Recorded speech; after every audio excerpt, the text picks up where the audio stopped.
Muy bien, vamos a continuar. Lo vamos a retomar aquí donde nos quedamos, ¿sí? Entonces, bueno, hablábamos de de estos modelos, de estos medios para poder ejercer una justicia constitucional. Y hablábamos primero del juicio de amparo, ¿sí? Ahora bien, tenemos las controversias constitucionales, ¿sí? ¿Qué son las controversias constitucionales? Bueno, las controversias constitucionales son un proceso que establece la Constitución en el cual va a resolver conflictos que pueden suscitarse entre, en primer lugar, los dos poderes de la Federación, lo que es el Ejecutivo y el Legislativo, ¿sí? Los poderes, los tres poderes de las entidades federativas, ¿sí? Asimismo, también podemos ver que pues, entre los diferentes niveles de gobierno, federal, estatal, municipal, entre los mismos órganos de gobierno de la Ciudad de México, anteriormente Distrito Federal, ¿sí? Entre órganos autónomos, entre un órgano autónomo y el Poder Ejecutivo o el Congreso de la Unión. Es muy interesante esta situación. ¿Por qué? Porque lo que es poder judicial queda fuera de las controversias constitucionales. Es decir, poder judicial federal no puede ser parte en una controversia constitucional, ¿sí? ¿Por qué? Porque si no sería juez y parte, dado que la teoría nos dice que el poder judicial federal, a través de la Suprema Corte de Justicia de la Nación, es quien va a resolver el conflicto en cuestión, ¿sí? Por lo tanto, ¿sí? Poder Judicial Federal no podría ser parte de una controversia constitucional. Es decir, él no podría estar sometido a una controversia constitucional en contra de otro órgano de gobierno, ¿sí? Esto es algo muy interesante porque precisamente creo que en este punto es muy atinado decir, oye, ¿sabes qué? Al Poder Judicial Federal lo vamos a dejar un poquito de lado porque pues, él es el que va a resolver. Entonces, él, en primer lugar, no puede ser juez y parte en un proceso, por lo tanto, no podría, ¿sí? Ejercer una controversia constitucional, ¿sí? Es algo muy interesante porque aquí podríamos partir del hecho, ¿sí? De por qué, ¿sí? No fue procedente una controversia constitucional entre lo que viene siendo la reforma a Poder Judicial, ¿sí? Pues obviamente, quieran que no, hay interés, ¿no? Por mucho que sea que se esté cuidando la Constitución, Poder Judicial Federal tiene interés porque los afecta directamente. Y siguiendo en este orden de ideas, aquí les puse una pequeña como cuadro, si lo podemos llamar así, ¿sí? En donde pues establecemos quién puede promoverlo, quién y cómo se resuelve y particularmente cómo funciona el proceso, ¿sí? En sí. Tenemos, por ejemplo, ¿sí? ¿Quién lo puede promover? A ver, permítame un segundo porque creo que hay algunos compañeros que quieren entrar, pero no me marca. A ver, permítame un segundito, ¿eh?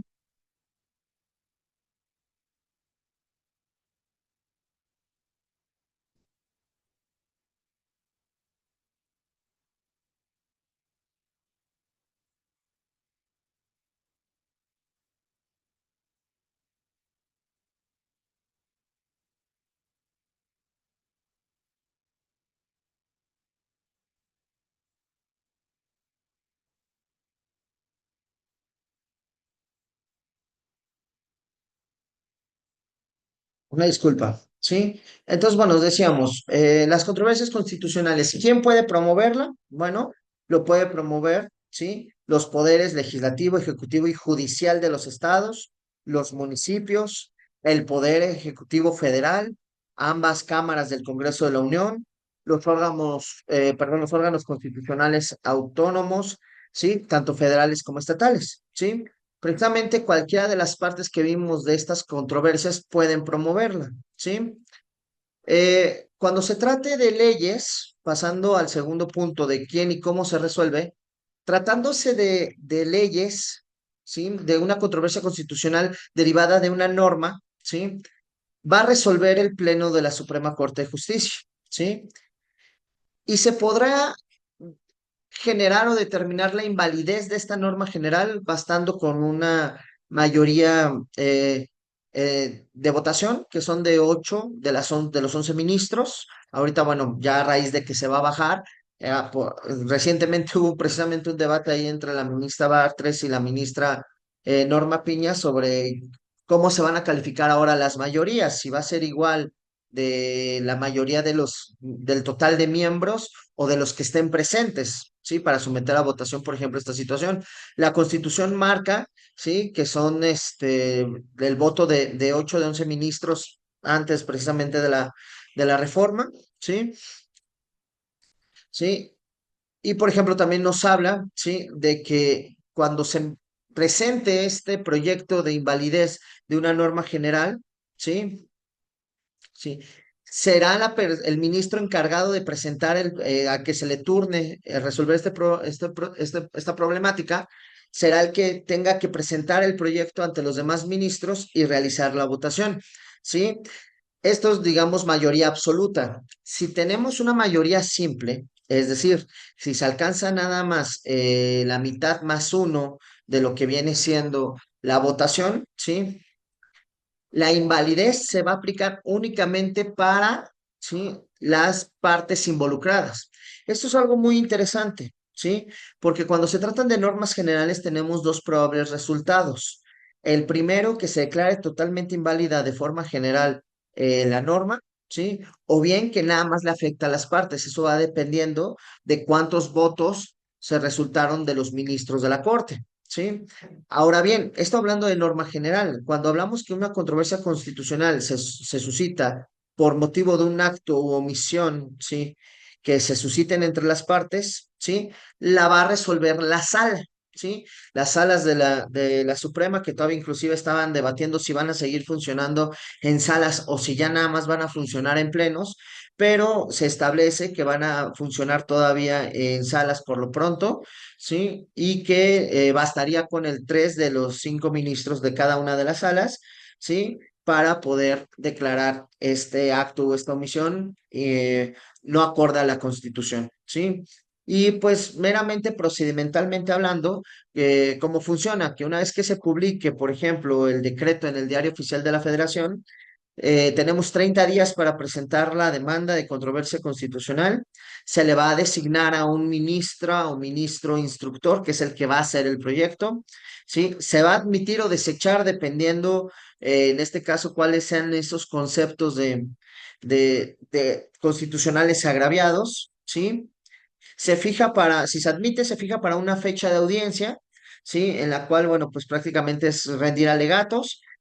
¿Sí? Se lleva a cabo la audiencia, se presenta el proyecto de resolución, se discute el mismo, se vota, se emite la sentencia y se publica la sentencia en el Diario Oficial de la Federación. ¿Sale? Este es brevemente cómo vendría siendo, ¿sí? En el caso de controversias constitucionales, procedencia, quién y cómo se resuelve y cómo funciona en cuanto a etapas o pasos a seguir, ¿no? Ahora bien, tenemos su fundamento. El fundamento lo podemos encontrar en el artículo 105, fracción segunda de la Constitución Política de los Estados Unidos Mexicanos, así como en su ley reglamentaria, fracción primera y segunda del mismo artículo. ¿Sale?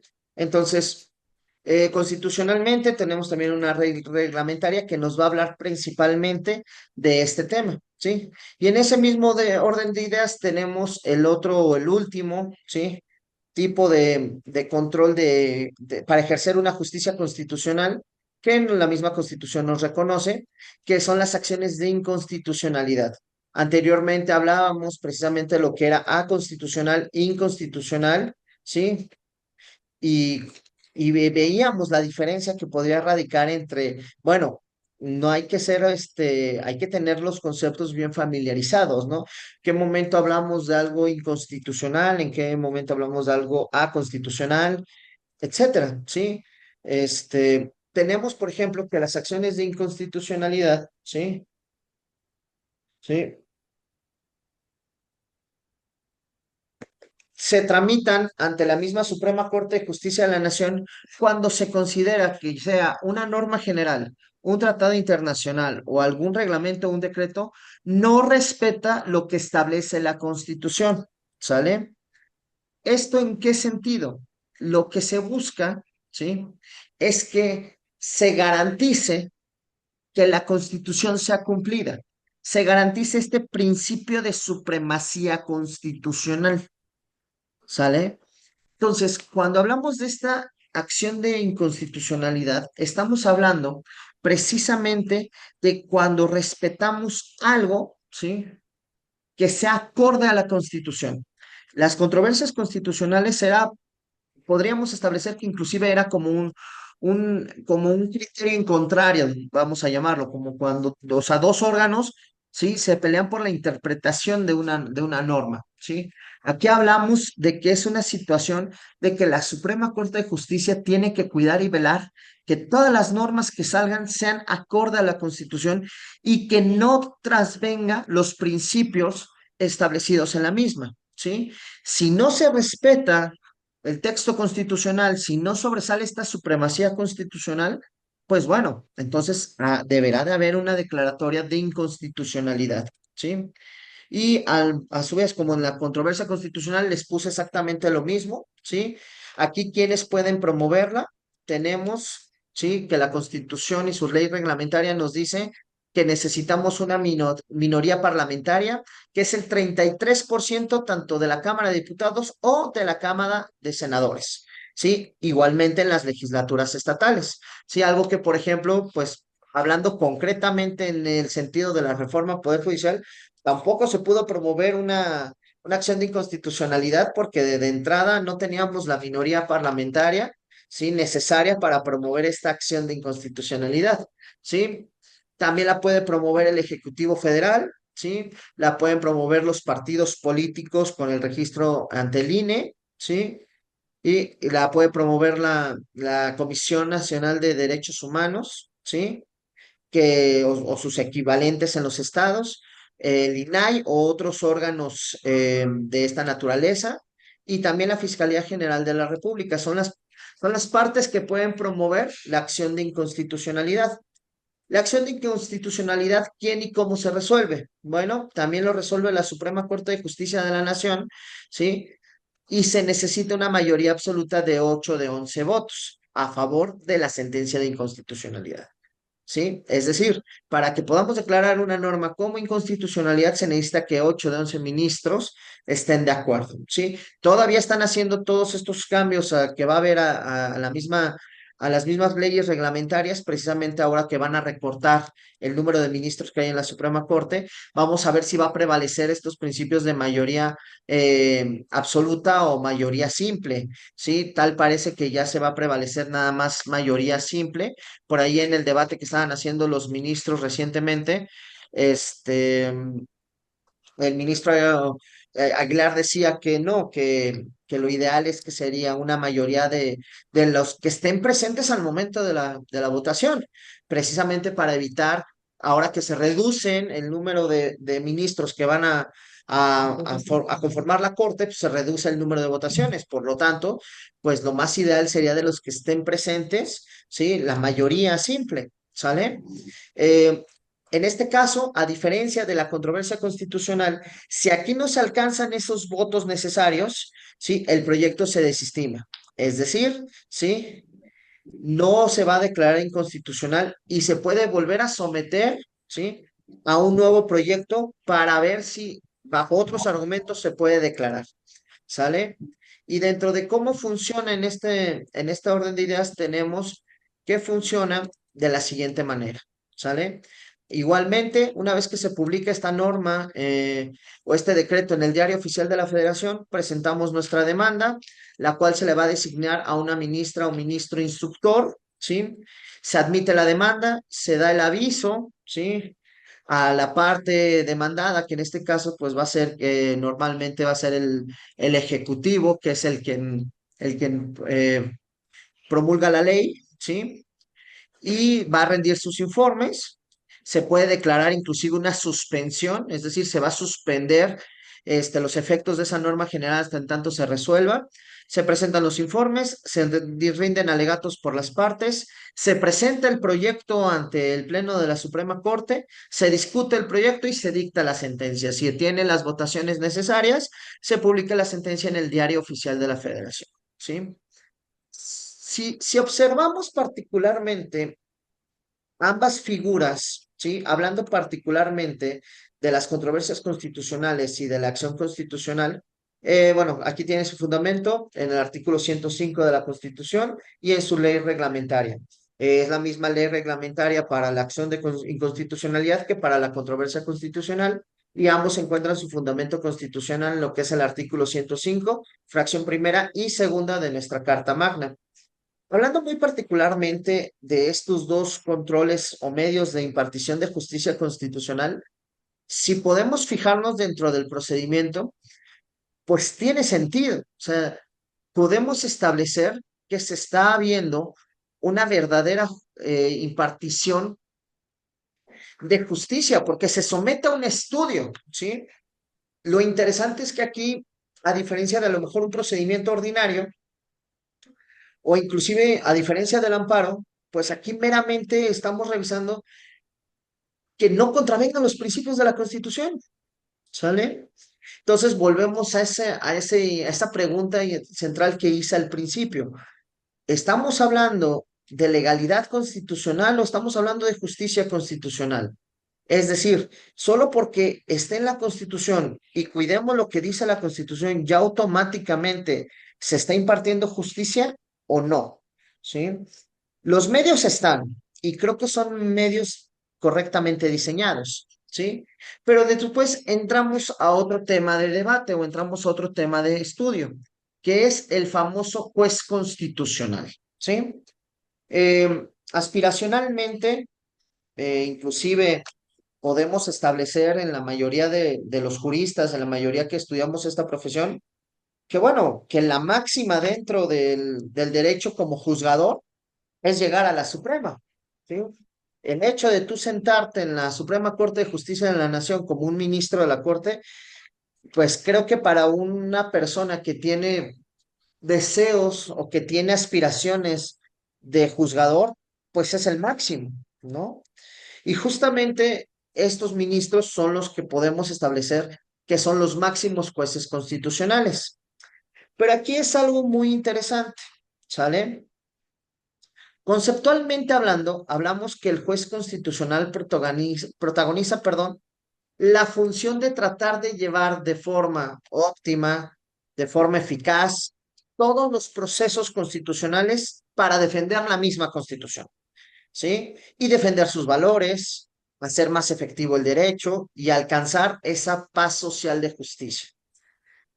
Esto es conceptualmente hablando, ¿sí? En la mañana, pero, por ejemplo, estaba haciendo una entrevista que le hace Ciro Gómez Leiva al exministro en retiro y actual, tiene un puesto en Morena, honestamente no sé qué puesto tiene, pero el exministro Saldívar decía, bueno, le preguntaban, bueno, ¿qué sentiste cuando tú, dentro de una vida que te dedicaste a una carrera judicial, que te encargaste de tratar de hacer tu trabajo lo más loable posible, ves que un grupo de personas mediante una tómbola, te van a decir que ya no vas a ser juez y que tu puesto lo van a someter a una votación para elegir un nuevo juez, sin preguntarte ni nada? O sea, ¿qué sentiste? ¿Sí? Y Saldívar, el exministro Saldívar, con la mano en la cintura, dijo, no, pues nada, ¿por qué? Porque pues esto es para el beneficio social y el interés particular nunca puede estar por encima del interés social, ¿sí? Saldívar ya un poquito alejándose a ese ex ministro presidente de la Suprema Corte de Justicia que a muchos admirábamos por su forma de resolver precisamente la interpretación que le hacía a la Constitución. Ahora, pues es un político más, ¿no? Y es algo muy interesante porque él establece que hay muchos jueces que valen la pena, que son muy buenos, pero que hay que hacer grandes sacrificios para lograr esta paz social, ¿sí? Y acusa al Poder Judicial de no cumplir con las expectativas que hizo, que demandaba el pueblo de México, ¿no? ¿Sí? ¿sí? Interesante asimilación de alguien que pues llegó a su máximo y que ahora que ya no está en su máximo, pues ya no tiene nada que perder, ¿no? ¿Sí? Este, bueno, no sé si alguien quería participar, como que escuché algo, se activó una, ¿no? ¿Nadie? Bueno.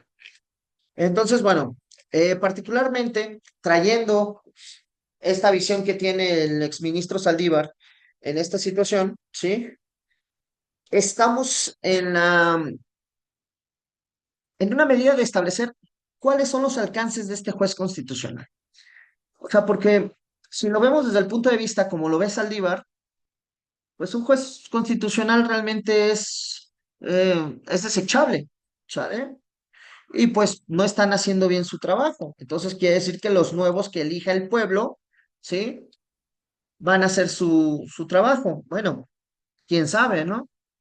Particularmente hablando de nuestro país, el juez constitucional normalmente es aquellos ministros que conforman la Suprema Corte de Justicia de la Nación, porque obviamente es ese máximo tribunal del Poder Judicial Federal, ¿sí? Ese máximo tribunal constitucional en el país, que principalmente su trabajo es velar y cuidar y garantizar que se cumpla con todos los principios y premisas constitucionales que establece nuestra ley suprema, ¿sí? Pero esto es algo muy interesante. No sé qué piensen ustedes, pero yo considero que todos los jueces en nuestro país, ¿sí? En cierto aspecto, ¿sí? Son jueces constitucionales, ¿sí? ¿Por qué? Me voy a simplemente el contenido, ¿sí? ¿Sí? De un artículo. A ver si comparten conmigo, ¿sí? Tenemos nuestro artículo primero de la Constitución Política de los Estados Unidos Mexicanos, ¿sí? Y nos dice particularmente, ¿sí? El párrafo, ¿sí? Tercero. Todas las autoridades en el ámbito de sus competencias tienen la obligación de promover, respetar, proteger y garantizar los derechos humanos de conformidad con los principios de universalidad, interdependencia, indivisibilidad y progresividad. En consecuencia, el Estado deberá prevenir, investigar, sancionar, reparar las violaciones a derechos humanos en los términos que establezca esta ley. ¿Sí? ¿Sí? Ahora bien, ya sabemos que nuestra Constitución, todas las autoridades tienen que proteger los derechos humanos. ¿Sí?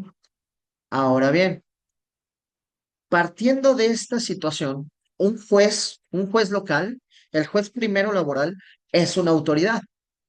El juez primero de lo laboral, a lo mejor, tiene la encomienda constitucional de proteger los derechos humanos, ¿sí? Entonces, de forma a lo mejor indirecta, ¿sí? Este juez local también podemos establecer que tiene funciones de un juez constitucional. Ok, no va a ir a la literalidad de interpretar la Constitución como es la teoría de lo que hace un juez constitucional, pero sí tiene que cuidarla, sí tiene que velar de los derechos humanos que prevalezcan ahí, ¿sí? Inclusive los mismos jueces locales pueden hacer, ¿sí? ¿Sí? Controles de convencionalidad y constitucionalidad. ¿Sale? Entonces, si bien es cierto, el Tribunal Supremo de nuestro país y, y los principales encargados, ¿sí? De impartir esta justicia constitucional, hablando teóricamente, van a ser los ministros de la Suprema Corte de Justicia de la Nación, porque volvemos a lo mismo, es ese Tribunal Supremo, ¿sí? Y dentro precisamente de esta función primordial que hace el juez constitucional, ¿sí? Es precisamente velar por la supremacía de la misma. Por eso podemos afirmar que cualquier juez es un juez constitucional, ¿sí? Obviamente, ya hablando particularmente de los diferentes procesos de cuidado, de control constitucional, pues sí, propiamente quien ejerce esta función de juez constitucional, nada más van a ser los ministros de la Corte. Pero bueno, tenemos ahí el artículo primero constitucional que faculta a los jueces a cuidar y velar por estos derechos humanos consagrados en nuestra Constitución. ¿Sí? Por ejemplo, tenemos hay un ex juzgador federal en Italia, ¿sí? Que, que una vez que presidió la Corte de Suprema de Italia, ya después se dedicó un poquito a la teoría, se dedicó un poquito a la investigación y particularmente leyendo un poquito acerca de sus obras, ¿sí? Estaba viendo una entrevista que le hacen en donde le dicen, bueno, ¿sí? ¿Hasta dónde llega la fuerza del juez constitucional? O sea, ¿qué es lo que tiene que establecer el juez constitucional como máximo, ¿no? Y dice, bueno, independientemente de su función primordial, que es cuidar la Constitución, ¿sí? Debe de aceptar que a veces tiene que tomar decisiones que no sean populares, decisiones que a lo mejor no sean del visto bueno de toda la sociedad, pero que aún así no se deben de someter a ningún temor, a ningún tipo de presión, porque si están convencidos de su criterio y están convencidos de que están cuidando la Constitución, quiere decir que la están aplicando correctamente.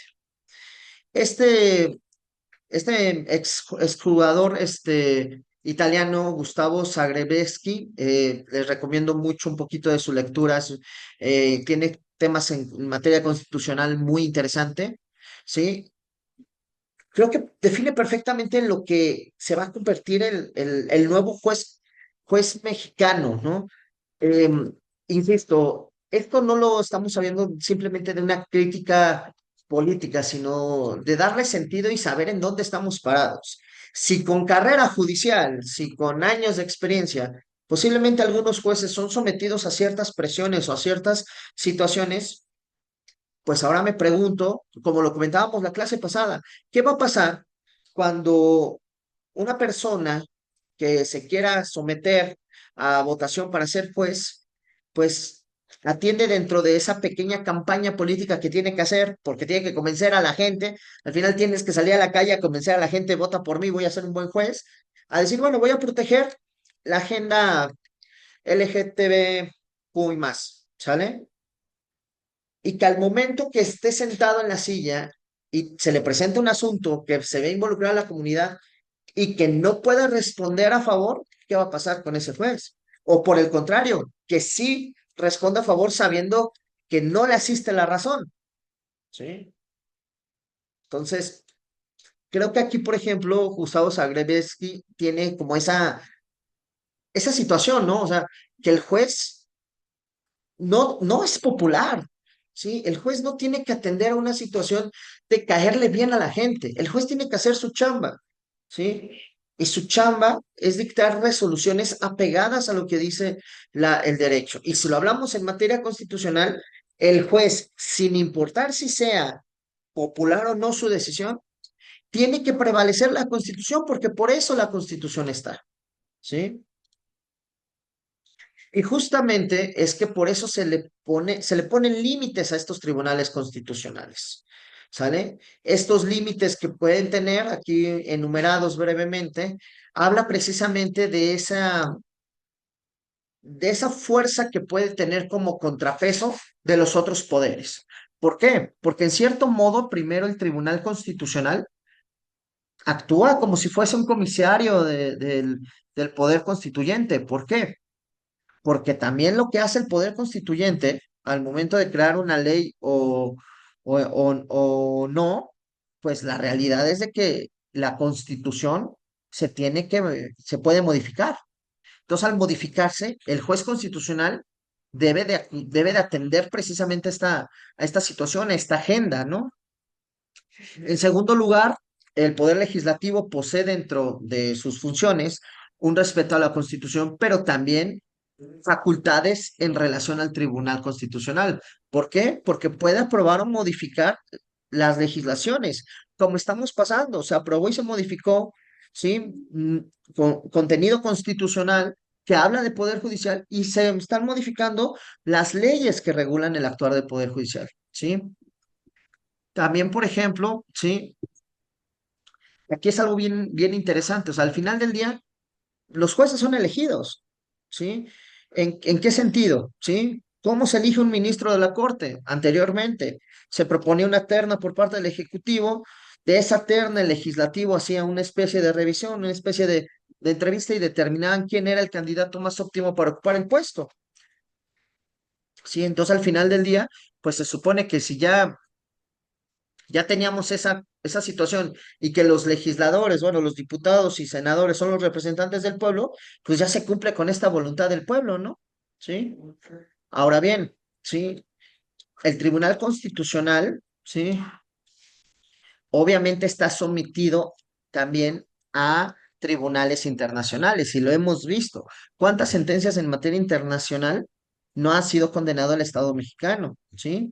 Porque muchas veces la Suprema ha resuelto de cierta o de otra manera que tendremos que inclusive, ¿sí? Irnos más adelante y tendríamos que irnos ante los tribunales internacionales, ¿sí?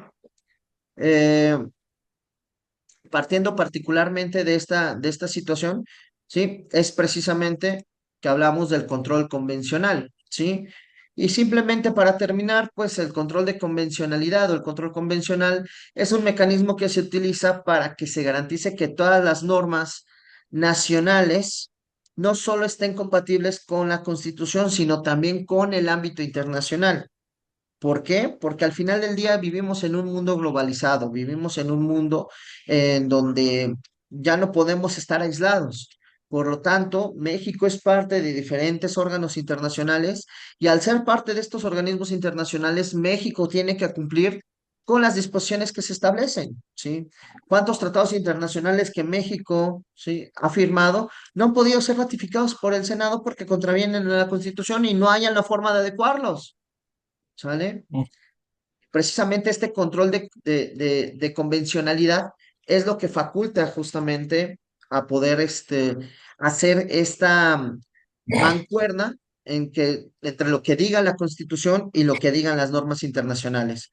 ¿Sí? ¿Alguien quería participar?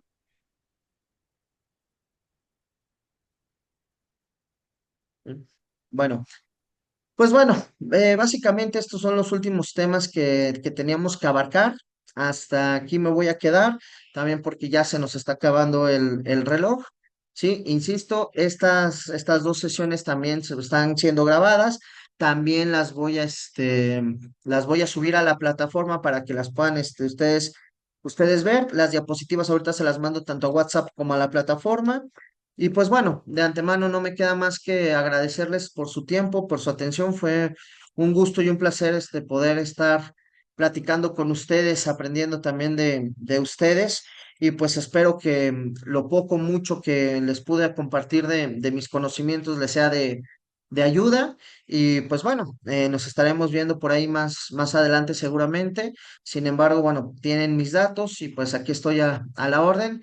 Y pues nuevamente les agradezco mucho y pues les deseo éxito en todo el desarrollo de sus respectivas maestrías a todos. No, muchas Gracias, Lick. este, Muchas gracias, Liz. y, e ilustrativo. Gracias, que estés bien.